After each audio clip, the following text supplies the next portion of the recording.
বিবাহ ঠিক করেছেন একটা সুন্দরী মেয়ের সাথে, কিন্তু বিয়ে ঠিক হয়ে যাওয়ার পরে মাত্র একদিন আগে তিনি বিয়েকে বাতিল করে দিয়েছেন। তার কারণ তিনি খোঁজ পেয়েছে যেই মেয়েটির সঙ্গে তার ছেলের বিয়ে, এই মেয়েটি গান বাজনা করে, নাচানাচি করে, অশ্লীল ভাবে নৃত্য করে, টিকটক ভিডিও বানায়। তখন বাবা চিন্তা করেছে এই নাচনিওয়ালি যাত্রার কোনো মেয়েকে যদি ছেলের বউ বানায়, পুত্রবধূ বানায়, অশান্তি আসে না নাই? বাবা বলতেছে যতই বিয়ে ঠিক করেছি আর আমি ছেলেকে ওই মেয়েকে দিয়ে বিয়ে করাবো না। মেয়ের বাপ ফোন দিয়ে হুমকি দিচ্ছে, আপনি বিয়ে ঠিক করে যদি বিয়ে ভেঙে দেন, আমার মেয়েকে দিয়ে বিয়ে না করান, আপনাকে মামলা করব। তখন ছেলের বাবা বলেছে প্রয়োজনে ফাঁসির দড়িতে ঝুলবো, তারপরেও এইরকম যাত্রার কোন মেয়েকে আমি পুত্রবধূ বানাবো না। আল্লাহ আকবার বলবেন না? আরো জোরে বলেন আল্লাহু আকবার। এই বাবাকে স্যালুট দেই, ধন্যবাদ জানাই। তিনি হলেন সেরা বাবা। তিনি বুঝতে পেরেছেন পুত্রবধূ যদি ইসলাম বিরোধী টিকটকার ভিডিওওয়ালা, নাচনিওয়ালা, গানওয়ালা হয়, সংসারে কখনো শান্তি। এই জন্য তিনি সময়ের সেরা সিদ্ধান্ত নিয়েছেন। অনেকে তার সমালোচনা করতেছে যে বিয়ে ঠিক করার পরে বিয়ে ভেঙে দেওয়া ঠিক হয়নি, কিন্তু তিনি সঠিক সিদ্ধান্ত নিয়েছেন। বিয়ে যেহেতু হয়নি, পাত্রী আবার খুঁজলে পাওয়া যাবে কি যাবে না? কিন্তু একবার যদি বিয়ে হয় আর সংসারে আসার পরে যদি এই মেয়ে ইসলাম বিরোধী হয়, অশান্তি করে, সারা জীবন সংসারে শান্তি থাকবে না, পুরো পরিবারটাকে জাহান্নাম বানাইয়া ছাড়বে। কথা কন না কে? ভালো করে বোঝার চেষ্টা করেন। একজন বাবা অভিভাবক হিসেবে দায়িত্ব কি?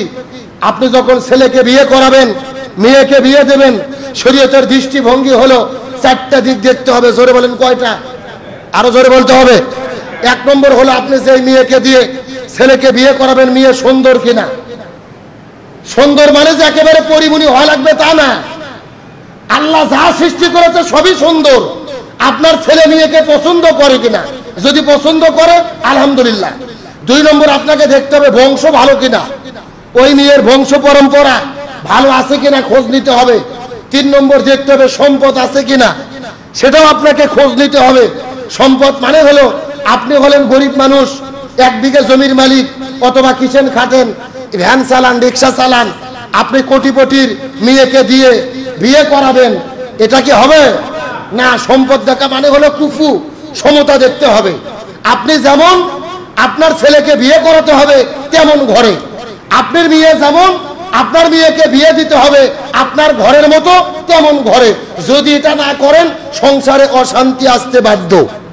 এখন আপনারা প্রশ্ন করবেন হুজুর কিভাবে সম্ভব?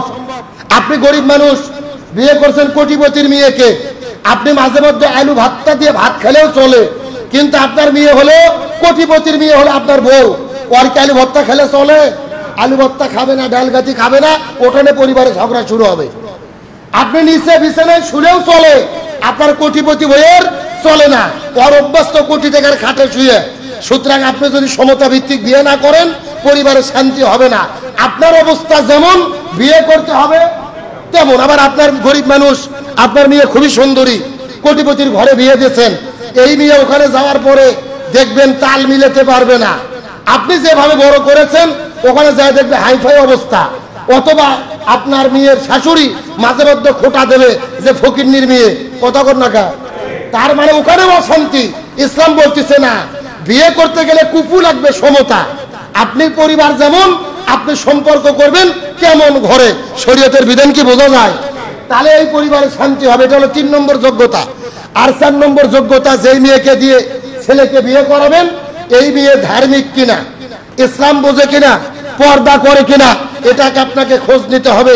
রাসূল হাদিসের ব্যাখ্যায় বলেছে যদি বংশ ভালো নাও থাকে, যদি সুন্দরী নাও হয়, যদি সম্পদ নাও থাকে, মেয়েটি যদি ধার্মিক হয়, ইসলাম বোঝে, পর্দা মানে, এমন মেয়েকে দিয়েই আপনার ছেলেকে বিয়ে করান, পরিবারে শান্তি হবে।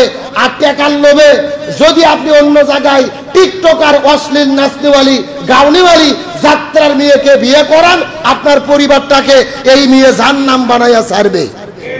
এজন্য বিয়ে করানোর ক্ষেত্রে আমাদের সচেতন হওয়ার দরকার আছে না নাই? আমরা ওই বাবাকে ধন্যবাদ দেই, সঠিক সিদ্ধান্ত নিয়েছে। আমরা বিয়ে মেয়েকে দেব, ছেলেকে বিয়ে করাবো ধার্মিক ছেলে দেখে, ধার্মিক মেয়ে দেখে। আল্লাহ আমাদের সঠিক বোঝার তৌফিক দান করুক, বলেন আমিন।